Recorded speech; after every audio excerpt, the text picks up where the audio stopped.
Good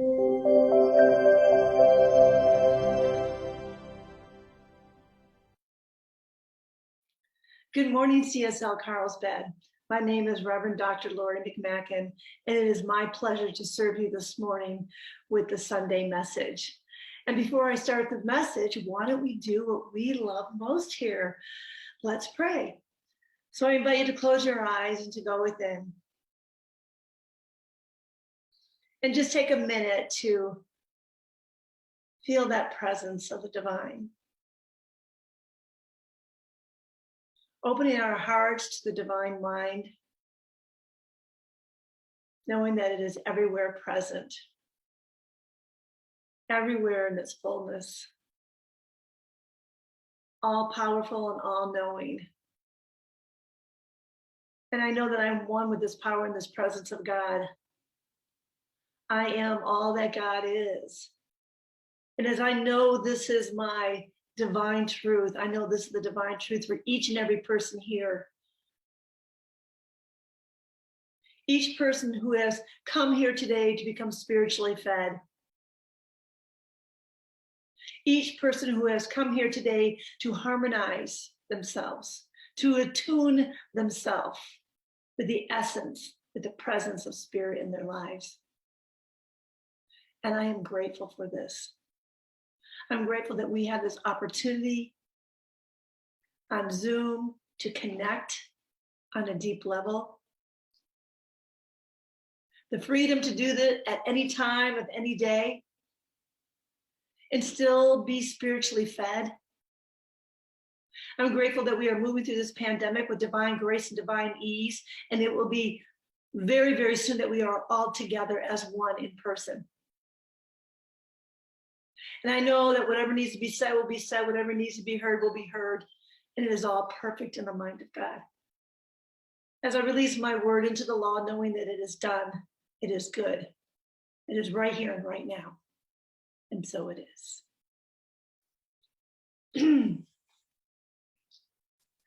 So today my talk title is Come to the Edge. You know, it's been a year since we've been in this pandemic. And I know we have all been on the edge during this pandemic, and we're all pulling from our spiritual bank accounts of staying in a presence of love and faith and joy and happiness. We're all at the edge in our life, learning new ways of communicating, new ways of being in the world. And so I'm just grateful for that. Matter of fact, last year, there was a table in front of me, my dining room table, and it looks out to my backyard. I have a vine that, graces the top of my backyard. And last year at this time, there was a little nest. It was a hummingbird nest. And because I wasn't like traveling all over the world or doing this or doing that, I was still, which is good to sit and be still for a while. I witnessed this hummingbird nest that was in the vine.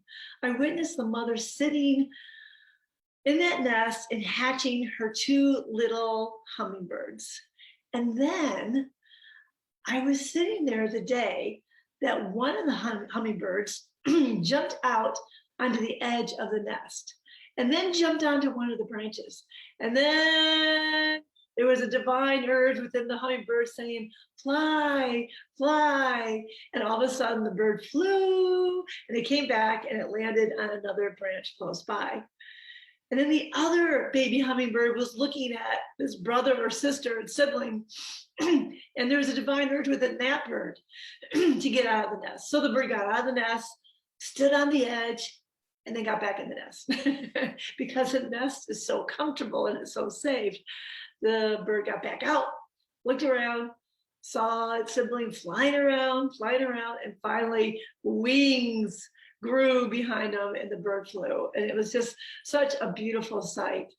And the blessing of this is that a year later, I am sitting at my dining room table and the hummingbird laid two more eggs. So I have the opportunity to watch the process again. And right now, the baby's hatched and the mother's feeding the babies. So if I am blessed, I will be able to watch them as they come to the edge and they take new flight into a new way of being in the world. You know, and it is difficult for us to leave the nest because the nest is so safe. But once we move from that nest, because there's something that's always calling us forward, there's always a divine urge that's asking us to be more and do more and have more and grow more and expand more. And if we have that faith and that love in our spiritual bank account, then we can just fly off knowing that we'll always have wings. So I'd like to read to you a beautiful quote. It reads, "Come to the edge," he said. "We can't. We're afraid," they responded. "Come to the edge," he said. "We can't. We will fall," they responded. "Come to the edge," he said. And so they came, and he pushed them, and they flew. Guillaume Apollinaire, which is a French name. You know, there's many people who in our lives who inspire us and go to the edge and do something they never thought they could before. And I have the opportunity of flying to New York in another week because I have a girlfriend that in 1988, we both became Radio City Music Hall Rockettes together. And she is a very, very special person because she has had a unique life like everyone has, but she's had many challenges and she's come to the edge many, many times and spread her wings and flew. And right now she's going to be expressing something that's been in her consciousness for many, many years. You see, when she became a Rockette and we became really good friends, she told me her life story that she grew up in the Bronx and she grew up in an orphanage. I just cannot imagine growing up in an orphanage. And they kind of kicked her out at the age of 18. And so she was on the streets of New York and she was divinely guided and guarded to go over to Broadway and audition for a show. And I think she got a bus and truck tour as a young girl. And so her life continued into the theater and into the arts. And then when we became Rockettes together, she actually became the first Latino Radio City Music Hall Rockette, which is really an amazing break for our time and our era. So for years, she's talked to me about putting together her book and putting together her Broadway show and, you know, and really expressing the journey that she has gone through and all the trials and tribulations and the hurdles that she climbed and how many times she has gone to the edge. And I said, well, when you get that show up, I'm going to be there. So there is a Latin theater or a Spanish theater in, is it the Bronx? Well, anyways, in New York City, in Queens, that's where it's at. It's in Queens. And she will be doing her one-man show called Lillian. And I will be flying there with another Rockette friend. And I said, I don't care, pandemic or no pandemic, I'm going to be at that show. I'm going to be in that seat so I can witness what you have worked for your whole entire life. And when I talked to her on the phone, I said, how are you doing? She said, oh, I'm shaking in my boots. That's good. How are you doing? She said, oh, I'm really, really nervous. And her husband is a stagehand.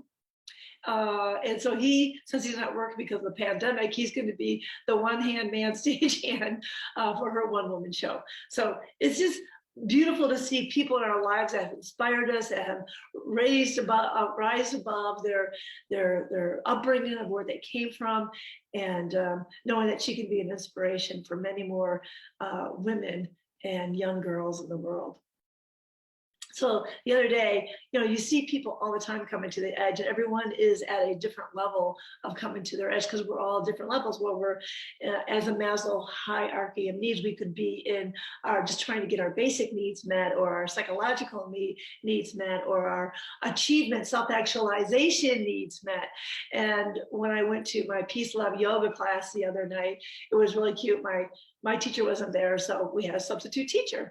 And she was a young girl, beautiful girl. Her arms arms were all tattooed. And she was teaching yoga for the first time. I mean, she was on the edge. I could tell she was nervous. She was excited. She had all her friends there. Everyone was talking about it. She came up to me and said, "Hi, my name is Sarah. What's your name?" You know, teachers usually don't do that. We just get to business. But she was so adorable. And then when we were in class, she kept on saying, "All right, go to your edge. Go to the edge." Now, past that edge, she was asking me to come to the edge and move past the edge of what my body could do. And I thought that was so wonderful because I was going to be talking about coming to the edge.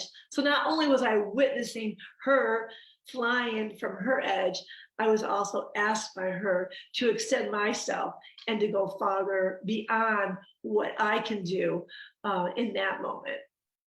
You know, Ernest Holmes teaches us about a spiritual bank account, yes, and how important it is to have a spiritual bank account and to realize that just like a regular bank account, when you put money into the bank account so you can save money in case you have an emergency in your life.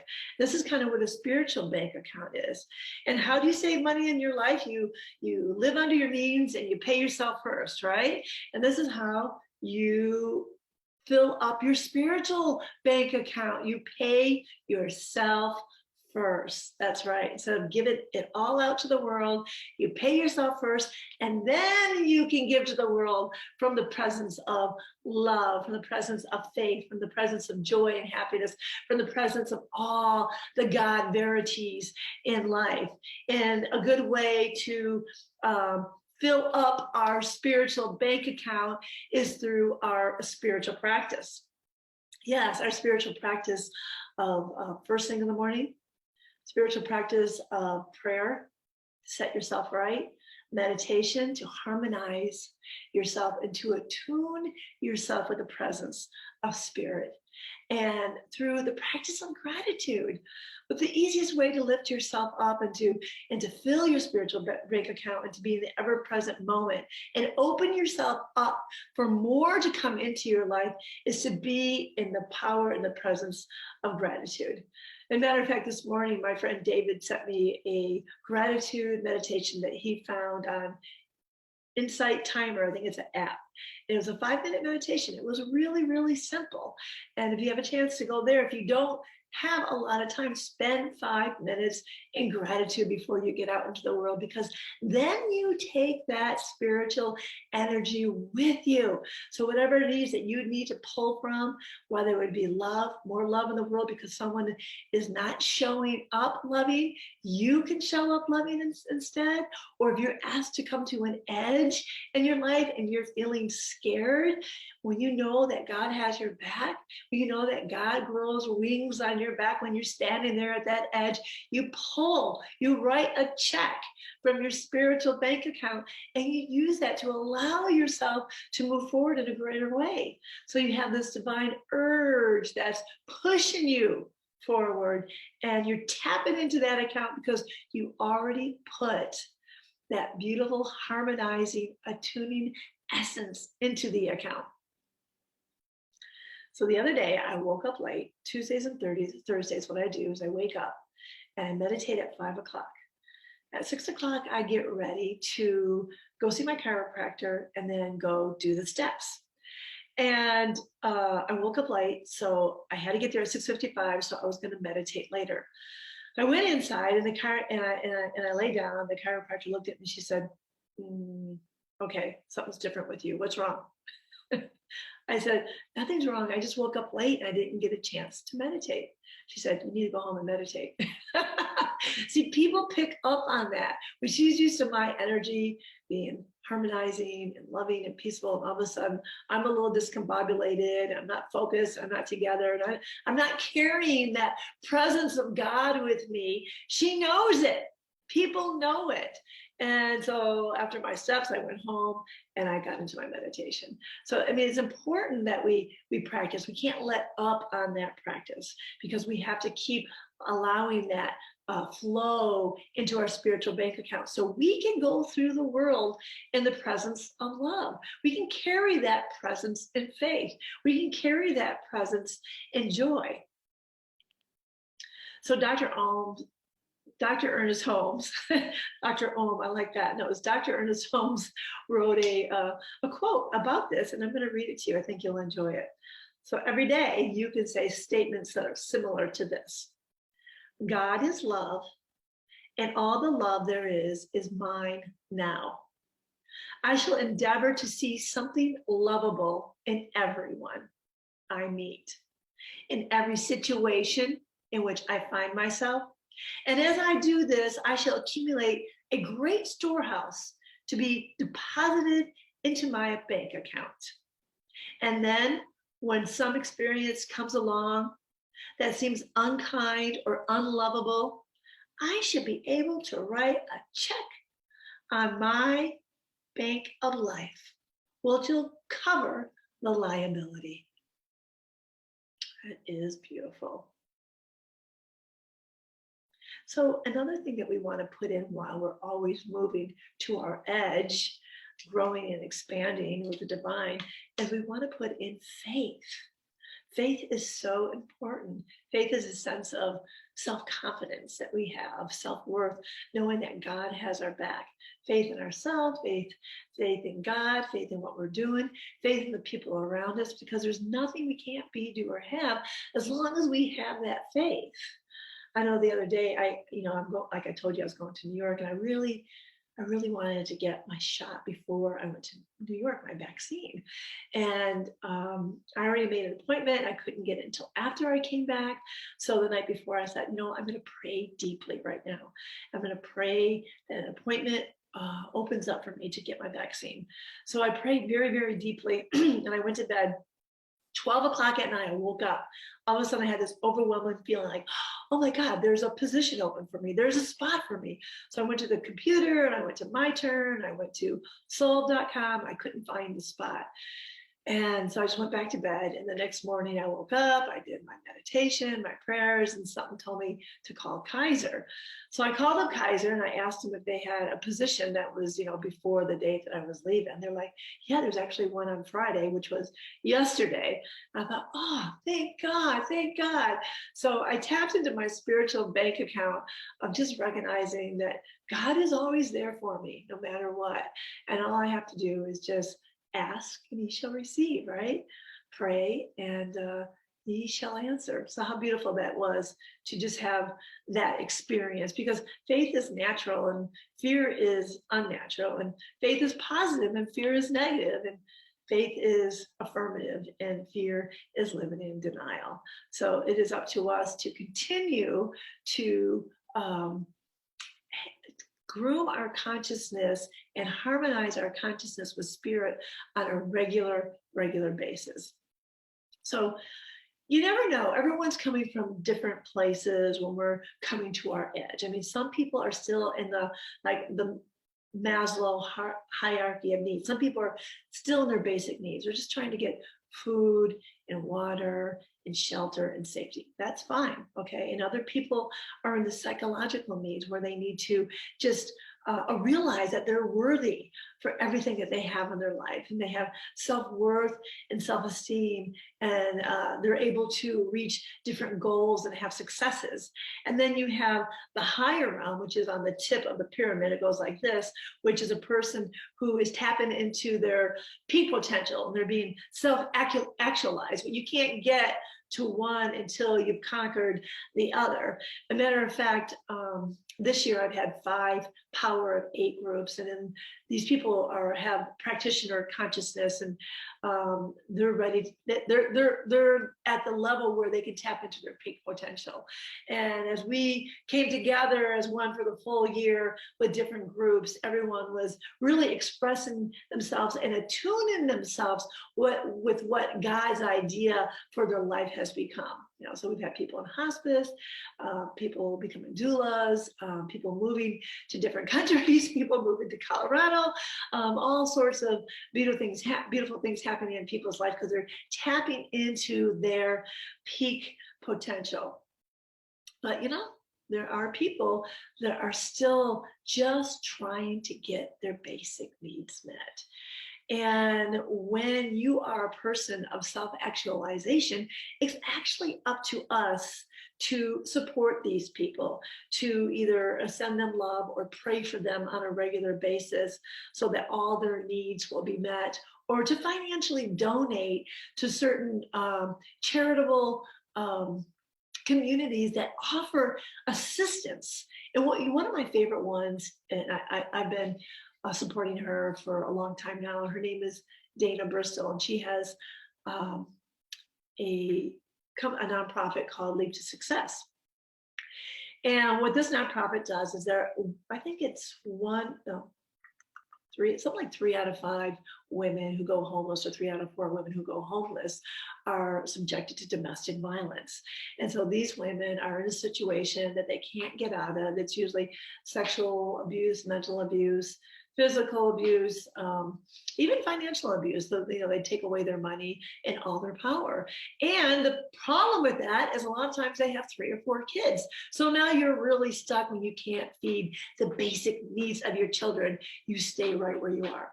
And the ones that have that courage, where they can go to the edge, they can make the move, they can take their children, they can run to a shelter and ask for help, are the ones that have the potential to reach a self-actualization. And and they have to move into the one unknown in order to do that. And that's scary. That's scary when you have children. That's scary when you have an abusive husband that could kill you. Let me read you this quote about the unknown. The spiritual journey involves going beyond hope and fear, stepping into unknown territory, continually moving forward. Just keep moving. Pema Chodron. Yeah, this is really a serious condition in our world. And so what Leap to Success does, they're amazing. They help them to set intentions and to set goals. These ladies already have their basic needs met. Yeah. So they have their basic needs met. They're all in shelters, their food, their clothing, they feel safe, their children are safe. And now they move to the next level. And what Dana does, she assists them. She assists them to have intentions, to have goals, to have a greater vision for their life.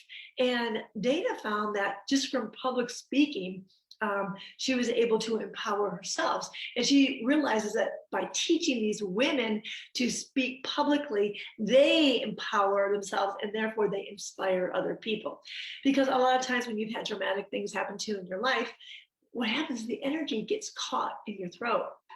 And so when you release that throat energy by releasing your emotions and talking about your story, you can let go of that story, because all it is a story. And you can move to the next level and come to the edge to understand that you are worthy of the goodness of God. Because what happens is God responds or corresponds to us.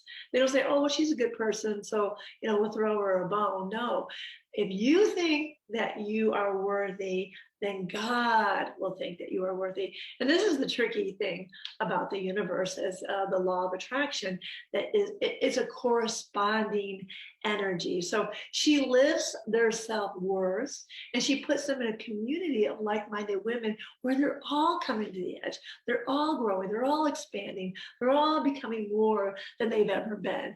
And she's dressing them for success, and they're going out there. And I think 77% of them get jobs and they thrive. It's just a beautiful, beautiful nonprofit foundation that I would really inspire anyone to support. Another one is the interfaith community.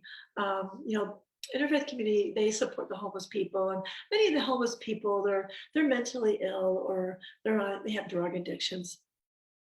But there are people right now during COVID-19 that are homeless because of COVID. They just had a string of bad luck.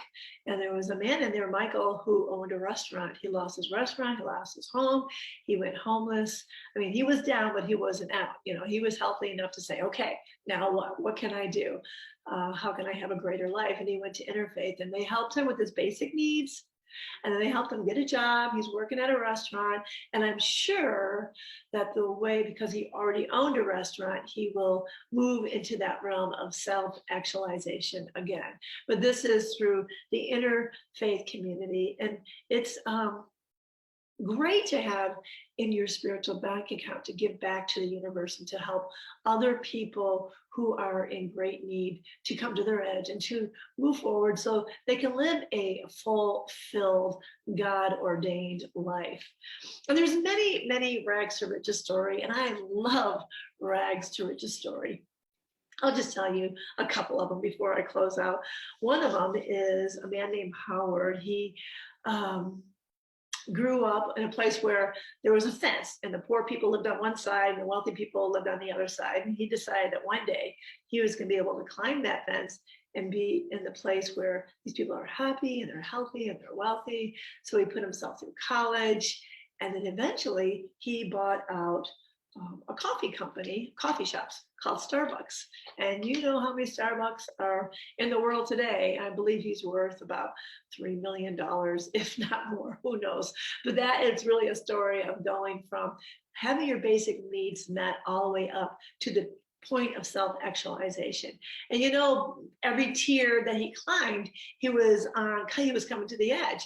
He was asking himself, can I do this? And when you have that energy, that God energy in your spiritual bank account, when you're needing to fly, the wings will appear because the divine is already there for you. And there's another great rags to riches story, and this is by the founder of Forever 21, an Asian couple. And when he came to the United States, he was a janitor, a gas station attendant, and he worked in a coffee shop. He had 3 jobs. Yes, 3 jobs. So he could have enough money to open up this great empire of over 500 stores and worth billions of dollars today. And yeah, someone said to me the other day, I'm never going to be rich because I don't have a family inheritance. So I thought, has such a victim mentality. I mean, it's the ones who are willing to go to the edge, the ones who are willing to do the work, the ones who are willing to have that greater vision, to follow that divine urge that is within you, because we all have a divine urge and we want to follow that divine urge because we're creative beings and we are an expression of the Most High. So here we are, the pandemic's ending. I know that everyone has learned something this year. I know that I have. I have learned so much. And plus I got my doctorate, and I don't think I would have done that if it wasn't in the pandemic. I couldn't sit still enough. And I have plans to go to base camp, which is Mount Everest in the fall, in September. I'm not quite sure why I'm doing that, but I know it's just another spiritual experience. There's a divine urge within me that's calling me to a greater ground, to a higher ground. And we're always being called to a higher ground. And when we can hear that call and listen to that call, we know that we're always supported by God. And we just want to pull from our spiritual bank account in those moments of need. But most important, every single day, we want to fill our spiritual bank account by harmonizing and attuning ourselves with spirit through prayer, through meditation, through gratitude. Even if you just chant Om over and over and over again, you're harmonizing yourself with spirit. So to close, I want to share with you a quote by Deepak Chopra. Relinquish your attachment to the known. Step into the unknown, and you will step into the field of all possibilities. You will have excitement, adventure, mystery. You'll experience the fun of life, the magic, the celebration, the exhilaration, the exaltation of your own spirit. Deepak Chopra, The 7 Spiritual Laws of Success. I love Deepak Chopra. All right, loved ones, let's pray. I invite you to close your eyes and go within as I recognize this one powerful presence, that essence of love, beauty, and wholeness that's it is creating out of itself and through itself and as itself in every single moment. And I am grateful for this. Okay, let's try this again. So I invite everyone to close their eyes and go within. As we close this prayer out, just recognizing our spiritual bank accounts are filled with the divine spirit, filled with love, filled with joy, filled with happiness, filled with gratitude. Recognizing this is eternal qualities of God that are always expressing itself in infinite ways. There's infinite abundance and love in the universe. And I know that I am one with all of it. I know that I live and I move and I have my beingness in this essence of wholeness. And I know this is my truth. I know this is the truth for each and every person on this call. Each person is a divine expression of the Most High. Each person is filled with all these verities of God. Each person can pull from that bank account of love, of faith, of beauty, of wholeness, of joy, of gratitude and happiness. I know there is a divine urge that's seeking to express itself for each person wanting to be more today than they were yesterday.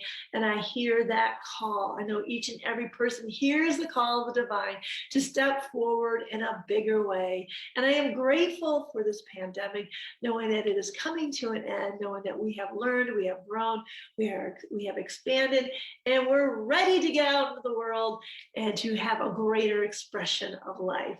So I bless each and every person on their journey, and I release my word into the law, knowing that it is good and it is done. And so it is. All right, I love you.